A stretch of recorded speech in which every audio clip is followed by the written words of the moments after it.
We have a proprietary application that we use to be able to identify patients that are coming into the ICU, many times before the ICU itself knows that the patients are coming in there. And that's another way where we're innovating in our space. We also have a really interesting workflow and protocol management application.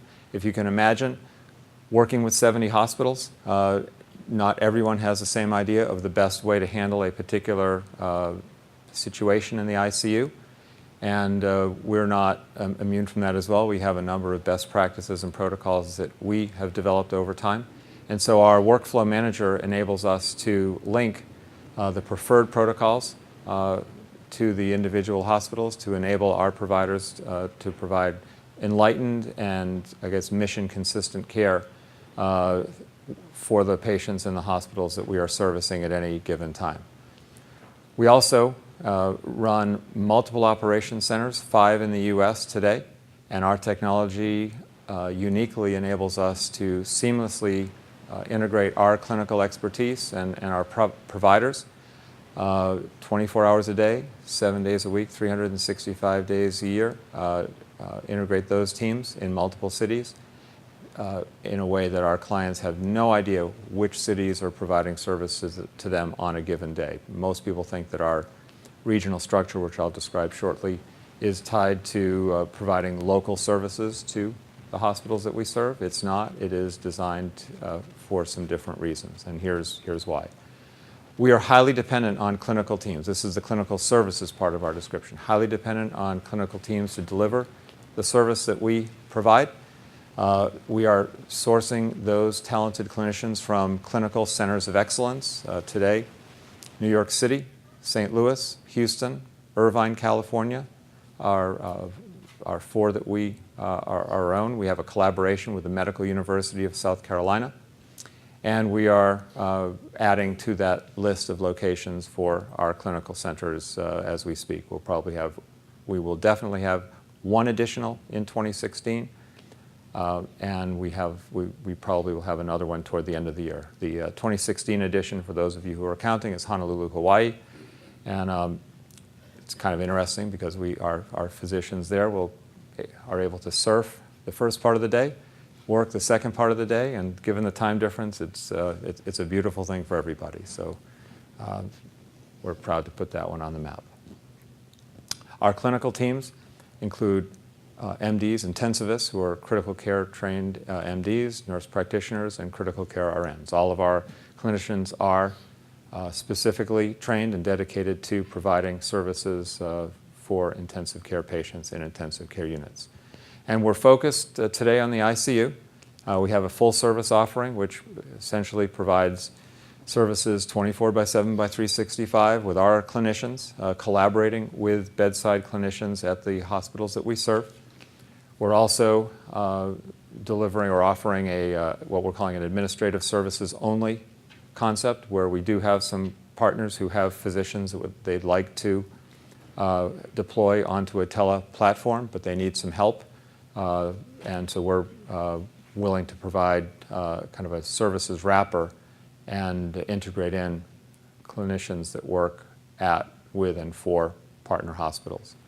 One of the things that people have learned over time, that particularly in the high acuity telehealth space, is that having software and having physicians is not enough. There's a lot of expertise and technology and staff and support services that go with making a service successful. One way to think about that is if you are a bedside physician at your hospital, you make your decisions and you move. If you are a physician that's working for advanced ICU care, you have the expertise that is born of seeing 55,000 patients a year, which is what we saw last year. We're the nation's busiest ICU. We have a lot of expertise, but if you have knowledge or a strong opinion about a particular course of care for an individual patient, you actually need to negotiate that in a politically savvy manner with the folks at the bedside, which raises our value and the degree of difficulty of our execution, and we've gotten very, very good at that. It's good to be right, but it's even better to be right in a way that lets everybody come back and you have good patient outcomes and you live to treat more patients on more days working together. The market has been asking for expansion of our high acuity telehealth services, and we've said yes. We're planning on rolling out a couple of new services during the course of 2016. So let's talk a little bit about the ICU. So here's the reality. Today, there is projected over the next 15 years, projected to be a net zero increase in the supply of intensivists. Concurrently, there's projected to be about a 50% increase in ICU beds over the next 15 years. Not a big number, but a number. The population of, the population of folks that are going to be 65 years and older is going to double over the next 15 years. That's well documented. And it turns out that the utilization of the ICU utilization of that cohort is roughly triple what it is any other age cohort. So when you think about a doubling in the relevant population and a tripling of their utilization, you end up with a 600% ICU utilization increase and 0% increase in the supply of intensivists. So having gone to a fancy business school, we've coined that the care gap. And that is the premise of our company today, and it's the value that we see in our service. So the headlines. What we do is, I tell people I have one of the greatest jobs around. I love what I do, I have a great team, and we're adding value, true value out there. Case in and case out, we deliver somewhere between a 30 and 40% reduction in ICU mortality rates comparing once we've been in place for a few quarters compared to the starting point. And this is not an isolated situation, it's not a peak situation, it's not the outliers in our sample, it's scarily consistent.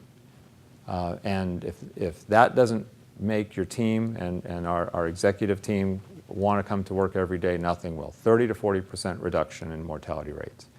What that translated to in 2015 is that we saved, in addition to that reduction, we saved 1,500 lives of people that were projected not to make it out of the ICU. There's a great actuarial data set, the Apache database, and it predicts, given a certain set of clinical characteristics for a patient cohort, what the results are supposed to be. And we have, every year we've exceeded that, and the win in 2015 for us was 1,500 lives that weren't expected to continue, did continue, and we played a big part of that. As I say here, we enjoy defying conventional wisdom. The next headline is we deliver a 25 to 35% reduction in ICU length of stay. And this is good really good on a couple of levels. First of all, the economics for the hospitals are terrific. This is money for the hospitals. And equally important, it reduces the length of time patients and their families are in the ICU. So based on this 55,000 patients that we saw, we calculated that we saved over 100 years worth of ICU time in 2015 for patients. And as the gentleman on the slide indicates, we've enabled a large number of family celebrations. I will say, contrary to popular rumor, that is not me. I mentioned this Apache database, and we consistently deliver between 15 and 25% enhanced results over what Apache has predicted should occur. And we enjoy continuing that tradition. It's year in, year out, case in, case out for us. And equally important in today's healthcare environment, we are able to deliver our clients somewhere between a 3 and 6 to 1 return on their investment.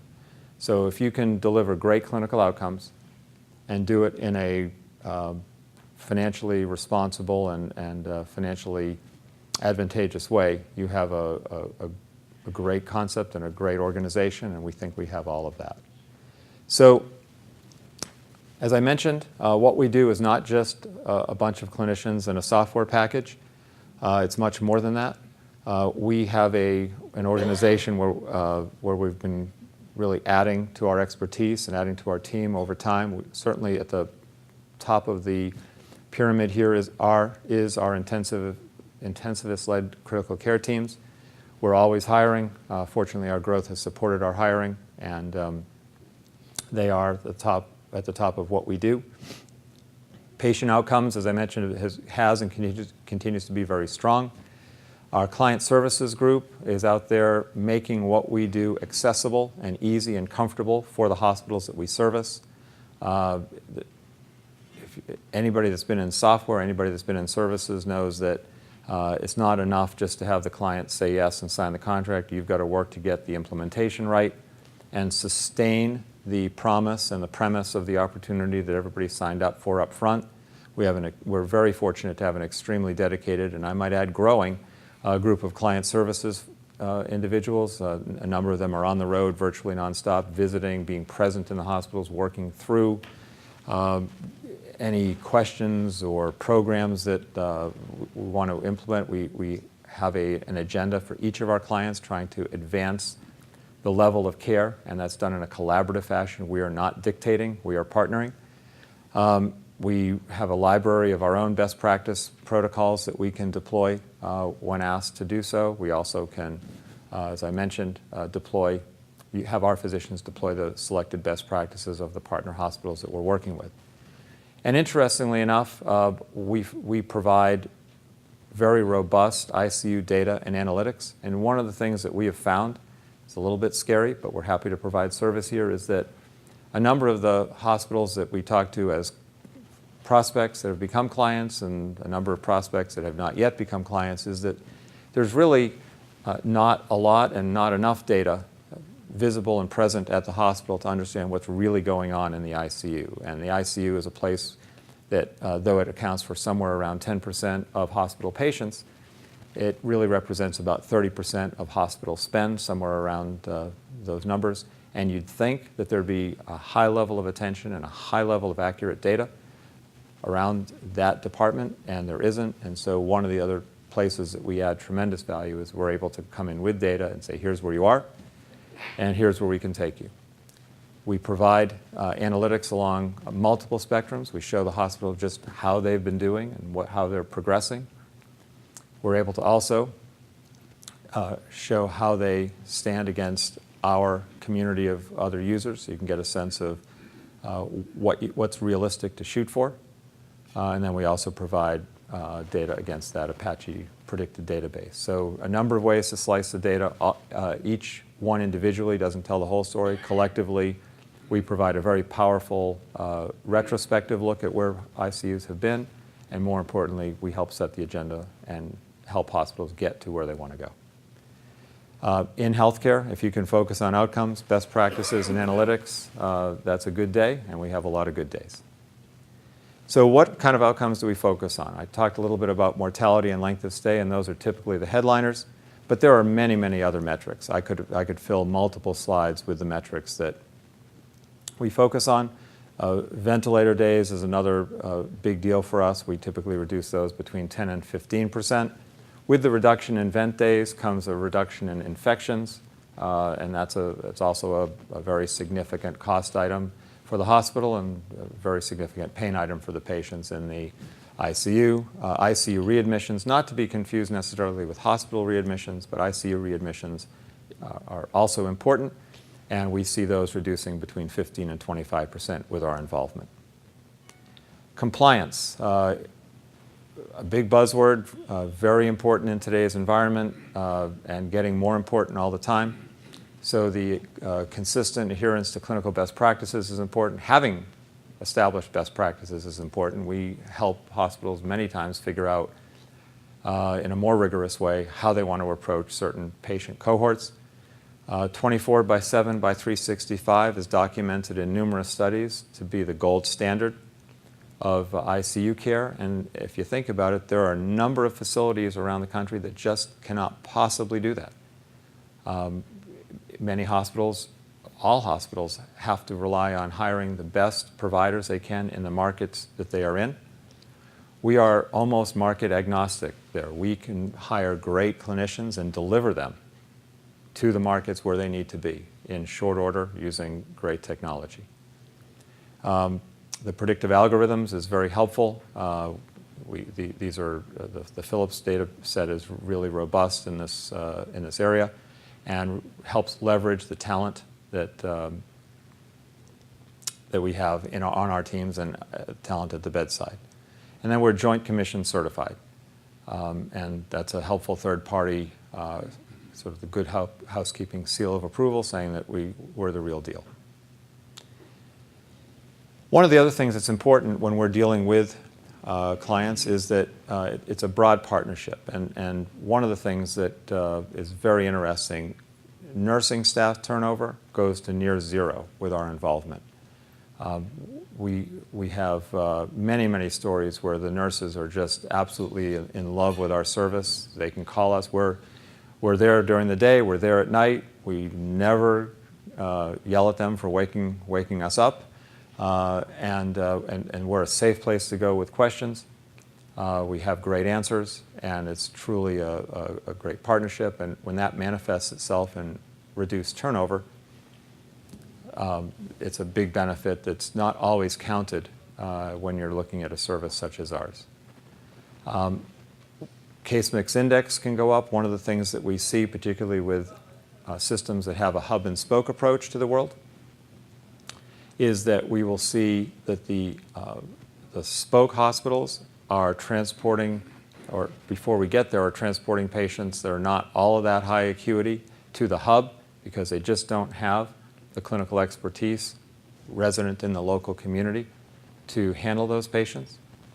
And what happens there is then that the hub beds are filled with lower acuity than optimal patients. Our presence solves the hub and spoke issue. We're able to keep relevant patients in the beds closest to their home and families. We're also able, and that increases the case mix index for those hospitals.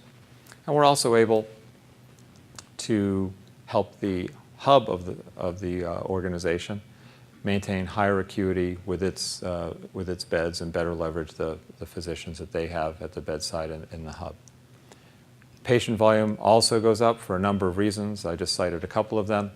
And also we're able to, though we don't make any admit or discharge decisions to the ICU, we are able to help reduce length of stay, as I mentioned, and that opens up beds more quickly so that patient volume in the ICU can go up, and that works for patients and for the hospitals and as well for us. So what we do addresses the big three, as I mentioned, so outcomes, analytics, and ROI. And we continue to work on all three of those areas. So as we calculated at one point, we did 2 calculations on a Saturday where we had not nearly enough to do, apparently. We figured out that if we were a hospital, we would be one of the top 20 largest hospitals in the United States based on our discharges, which is pretty interesting, and for sure that makes us, as I mentioned, the nation's busiest ICU.